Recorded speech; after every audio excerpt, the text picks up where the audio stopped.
A battle is brewing between organizers of Portland's Hempstalk Festival and the city. Portland Parks and Rec has denied the organizers' permit for this year's festival after they say it violated several laws and posed a risk to public safety and health. KPTV's Brian McMillan talked to people on both sides of the issue today. He joins us live from the Fox 12 Mobile Newsroom with a look at what organizers are trying to do to save it. Brian? Yeah, and Shauna, the Waterfront Park is where Hempstalk Festival organizers were excited to celebrate the festival's 10th year in September. But according to these documents released to Fox 12 today by the city, they are going to deny the festival's permit, citing countless violations along with damage to the parks in past years. Now, the Hempstalk Festival was founded by a group called the Hemp and Cannabis Foundation. You may have heard about this festival up in Seattle as well. Organizers say the festival is not a place to smoke and sell pot, but to celebrate it and continue their efforts to legalize the drug. But according to these documents, the festival had widespread violations of the terms of their permit. The city says the festival was not able to manage the tens of thousands of people that attended.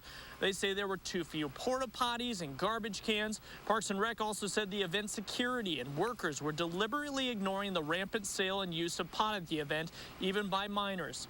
A Parks and Rec spokesman says this is the first time in several decades that the city has denied an entire event permit outright.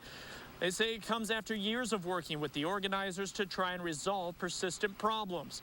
The news caught festival organizer Paul Stanford off guard. Yeah, that's a false accusation. The organization has grown. They're just trying to make accusations because the Portland Police Department doesn't want this to go forward. Now, Stanford denies claims of rampant drug use and says the festival is a peaceful event with no more problems than any other festival downtown.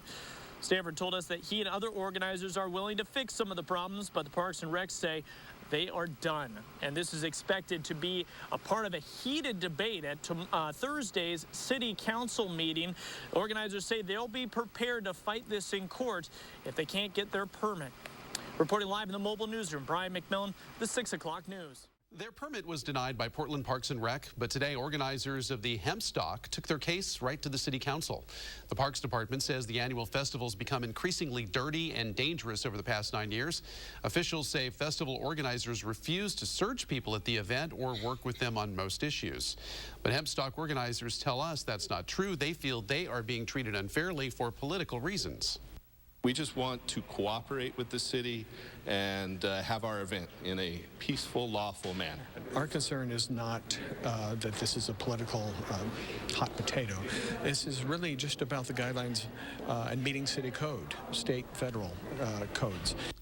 The council voted to uphold the denied permit, but Hempstalk organizers can apply for a new one, and the mayor is also urging them to work with the city to come up with a good alternative.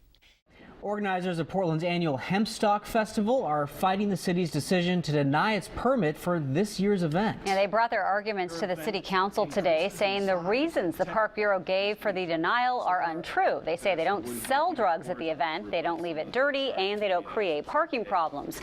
Well, this year they applied to move that event back to Waterfront Park. The event has been going on for 10 years, and supporters say they can do what the city needs them to do. We're willing to make concessions or cooperate with the city and the Parks Department in any manner. I've worked with Hempstalk organizers for 9 years. The size and scope of the Hempstalk event has grown over the years, but the organizers' ability to manage the event has not. Emphasis this way.